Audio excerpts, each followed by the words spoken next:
안녕하세요. 조용히 회사 다니는 사람입니다.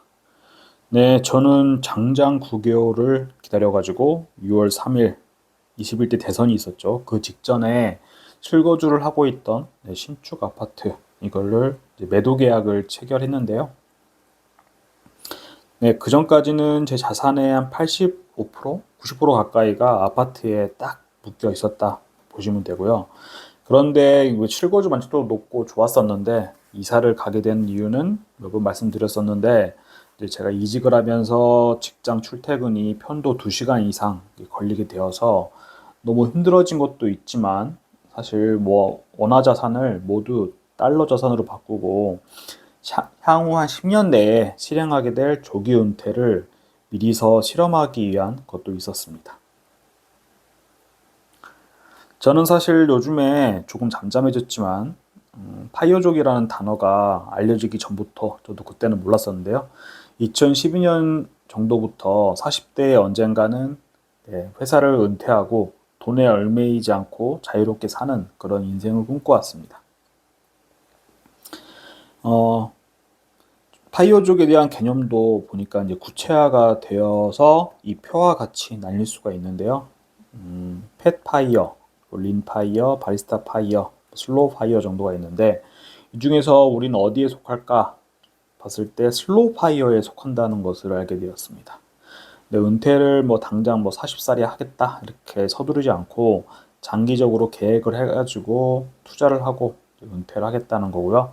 꾸준하게 투자해서 5, 60대에 은퇴를 하겠다는 게 목표라는데 모르겠습니다. 40대에 은퇴를 하는 게 맞는 목표인데 사실 뭐 이렇게 테스트를 해보고 확정적인 어떤 결론이 나오기 전까지는 이제 섣불리 은퇴를 할 건 아니라서 늦으면 50대 그때쯤 하게 되지 않을까 생각을 하고요. 삶의 질과 심리적인 안정성을 중시하고 있습니다. 딱 저희가 슬로우 파이어족이다 생각하게 되었고요.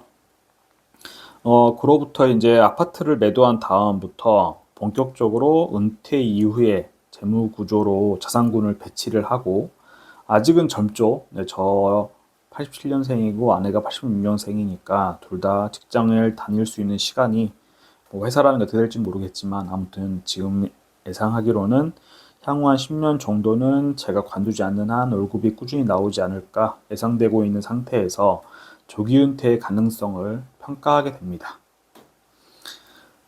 이렇게 생각을 하면서 살아가고 있던 중에 6월 27일 이번 정부에서 첫 번째 대출 규제가 등장을 했고요.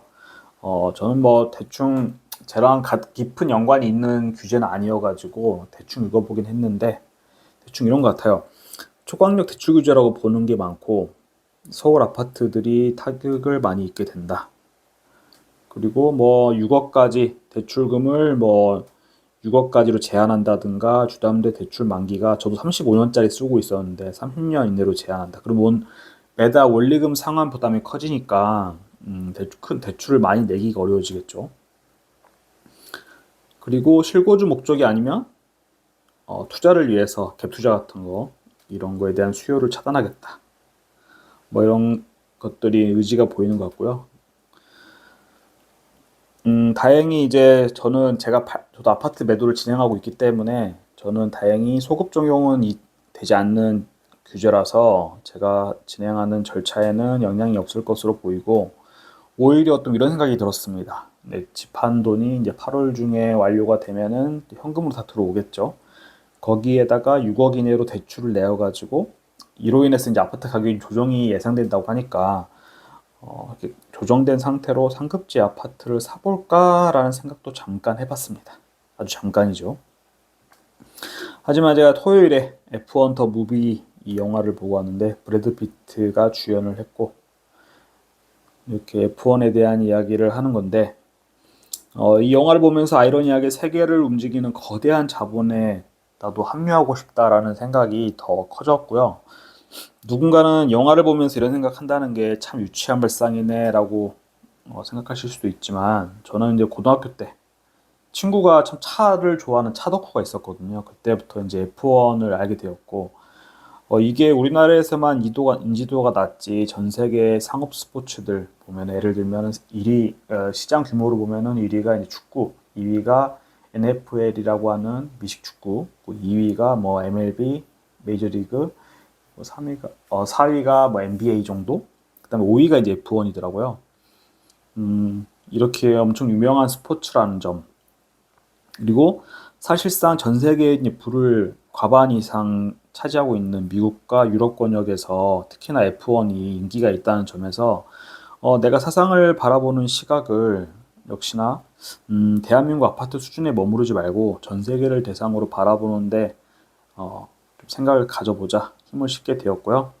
영화에 계속 나오는 이제 브래드 피트 팀의 F1 머신 제가 캡처를 해왔는데 이건 봐도 익스펜시파이가 주로 뭐 S&P 500 혹은 그에 해당하는 각국의 유명한 회사들에서 이제 스폰서를 하고 있는데 타밀피거, 게이코 어떻게 했는지 모르겠습니다. 그 샤크 닌자 요즘에 청소기랑 믹서기로 유명하죠. 이게 MSC, AMG 등의 스폰서 로고가 계속해서 노출됩니다.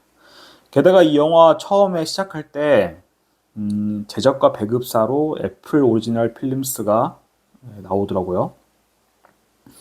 애플이 이제 아이폰만 만드는 것에서 뛰어넘어서 이제 컨텐츠까지 애플 TV가 있잖아요.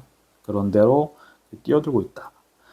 제작비가 엄청 나더라고요. 우리나라로서는 상상도 하기 힘든 무려 4천억이 넘는 돈이 투자되기도 했고, 알고 보니까 우리나라의 영화 투자비 최고액은 이제 외계인 1, 2부, 그러니까 영화가 2편 나오는 건데 여기에 700억 정도가 투자된 게 이제 최고액이라고 하고 이전에 신과 함께 거기서 한 3, 400억 정도 우리나라가 최고로 투자한 돈의 10배 이상을 이렇게 영화에 투자하는 게 이제 헐리우드 영화죠.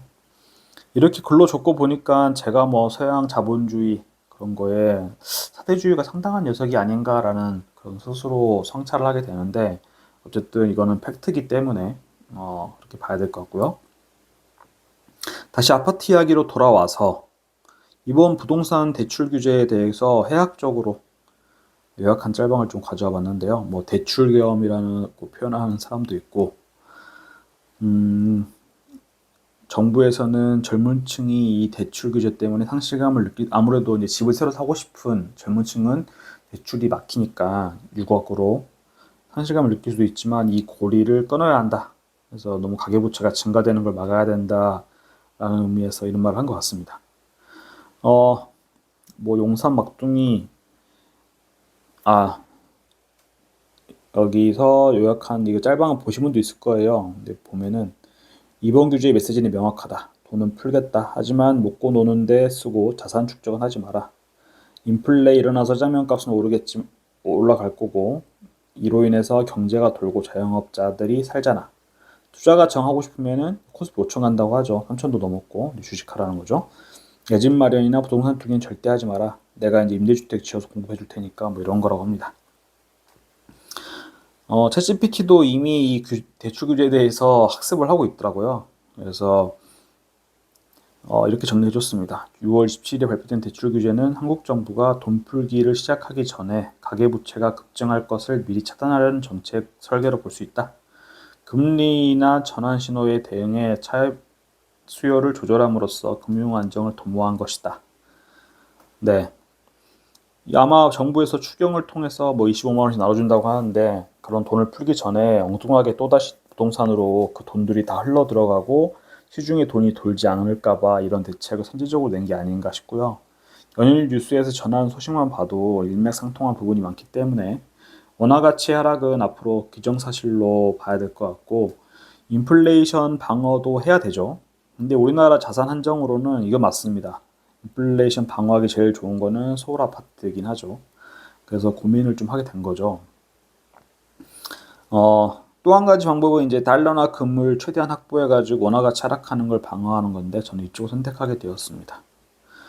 제가 이제 즐겨보는 예전에 KBS 기자 하실 때 대담한 경제라고 하는 그런 컬럼을 쓰셨는데 그때부터도 되게 즐겨 읽고 네 믿고 따르는 분이죠. 이분 간단히 설명드리면 박종훈 전 기자님이셨는데 이분께서는 뭐 서울대 경제학과에서 박사까지 하시고 이제 이런 복잡한 경제에 대해서 이렇게 공부하셨다고 합니다. 그리고 원래 한국은행도 잠깐 다니시다가 맞지 않아서 이제 KBS에서 기자 생활을 20년 넘게 하신 분인데 또 경제학 박사님이 하시는 말이기 때문에 그냥 일반적인 유튜버들이 하는 말과는 깊이가 좀 다르다고 저는 생각을 하고 있고요.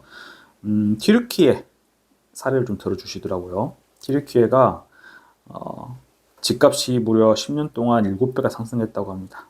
네. 수도인 앙카라, 우리나라로 치면 서울이겠죠. 여긴 12배 상승했다고 하고요. 하지만 이때 튀르키예 리라화의 환율을 보면은 2015년도에는 1달러에 2.1이었다고 하면 현재는 1달러에 20 튀르키예 리라. 그러니까 화폐 가치 자체가 달러를 기준으로 했을 때 20분의 1토막이 난 거죠. 저도 우리나라가 이렇게 되면 어떡하지라는 생각을 하고 있는 사람이고, 실제로도 보면은 이제 보통 우리가 뭐 오픈 카톡이든 어떤 유튜브를 통해서는 신고가 갱신 소식을 보면 이미 뭐 내가 살 수 없는 뭐 20억, 30억, 40억 하는 아파트들 있잖아요. 잠실, 서초, 반포, 마포, 과천 이런 데 있는 아파트들의 신고가 갱신 소식만 들리니까 다 그런 것처럼 느껴지겠지만, 저처럼 이제 수도권이라도 어중간한 입지에 있는 그런 급지 아파트들은 이제 좀 상승하려고 하나? 그래서 제가 너무 싼 가격의 아파트를 판 거 아닌가라고 생각하는, 올라가려고 하는 이 추세에서 내가 이 부분에서 바닥에서 판 거 아닌가라는 생각이 들고 있었는데, 이 찰나에 이제 뿅망치를 정부에서 저는 이렇게 때렸다라는 생각이 들고 있습니다. 근데 제가 사실 이미 팔고 났기 때문에 저보다 더 높은 가격이 찍히는 실거래가를 보면은 분명히 기분이 좋지 않을 수 있기 때문에 싸게 팔았다고 생각을 해서 보지 않고 있었는데요. 또 대출 규제 발표되고 나서 혹시나 해서 좀 오랜만에 아파트 실거래가 어플을 좀 열어봤습니다. 근데 제 놀라운 거는 제 아파트 실거래가가 여전히 높은 수준에 있었다는 거고요. 제가 집을 팔려고 내놨을 때 보러 온 팀이 한 3, 40팀 됐었거든요. 정말 무지하게 집만 보고 갔었는데 그 중에서 실제로 거래가 체결된 게 이제 10%도 되지 않는다. 그러니까 제 집을 사지 않았더라도 다른 집을 가서 사지 않았을까라는 생각을 했었는데 그렇지 않았다는 거에 이제 놀랐고, 역시나 저성장 경기 침체기에 경기도 역세권이라고 하지만 12억이 넘는 고가 아파트는 좀 옥석 가리기가 좀 되는 거 아닌가, 그런 게 심화되는 거 아닌가라는 생각이 들기도 했습니다. 그래서 저는 어차피 이제는 할 수도 없게 됐지만 전 재산을 몰빵 쳐가지고 최상급지 아파트를 갖는 행위를 하고 싶지 않아졌고, 어, 좋고, 그렇다고 또다시 전 재산의 80% 이상을 뭐 적당한 아파트에 밀어넣는 짓도 안 하고 싶어졌습니다. 대신에 자산을 달러로 최대한 바꿔가지고 향후 10년 정도 직장에 다니면서 현금의 유동성을 좀 늘리고 회사 할부 없이도 현재 수준의 삶이 가능한지를 계속 테스트해 볼 겁니다. 저는 한편으로는 대부분의 중산층 가정에서, 제가 아마 중산층에 해당할 것 같은데, 은퇴 이후에 월급이 끊겼을 때를 기준으로 은퇴 시점에 이제 포트폴리오 전환을 해야 되겠죠. 근데 그거를 정년을 몇 년 앞둔 상태에서 시도한다는 거는 정말 위험한 일이 아닐까. 내가 정년퇴직 이후에도 계속 일을 할 수밖에, 생활비 때문에 일을 할 수밖에 없는 상태를 초래하는 위험한 일이지 않을까 생각을 해보게 되고요.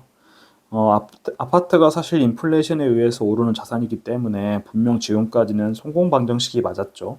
하지만 우리나라는 인구 구조가 너무나 이상해지고 있기 때문에 과거와 같은 미래를 기대한다라는 건 좀 어렵지 않을까 또 생각해 봅니다. 그러나 부동산에 대해서는 저는 뭣도 모르기 때문에 이 이상 부동산에 대해서 이야기하는 거는 도를 넘는 짓 같아서 줄이고, 저는 그래서 앞으로 어떤 포트폴리오로 투자해 갈 건지 정리해 봤고요. 누군가 저한테 이제 집을 팔고 미국 ETF 투자하는 거는 자산 배분이 아니고 몰빵 치는 거다, 이런 우려를 하시던데요. 저는 다시 말하지만 지금 제 자산 수준에서 미래에도 가격이 담보될 걸로 예상되는 건 사실 최상급지 아파트라고 생각은 하지만, 이걸 사기 위해서는 제 수준에서는 S&P 500 ETF 갖고 있는 것도 팔아야 되고 현금을 뭐 전재산 하는 것도 모자라서 연끌로 대출을 받아야 됩니다. 근데 이나마도 이제 대출 6억까지밖에 안 되니까 6억까지 대출 받아가지고 할 수 있는 데가 많지 않거든요. 서울 핵심지 중에서는. 어, 이르, 그렇게 하여튼 받아서 한다고 해도 제 전재산을 아파트 한 채에 다 투자하는 것 자체가 몰빵이다. 이게 덜 리스키하다라고 생각을 하고요. 오히려 제가 구상 중인 포트폴리오는 앞으로 제가 무주택자로서 월세 아파트에 살아가야 한다는 점을 슈드라고 하죠.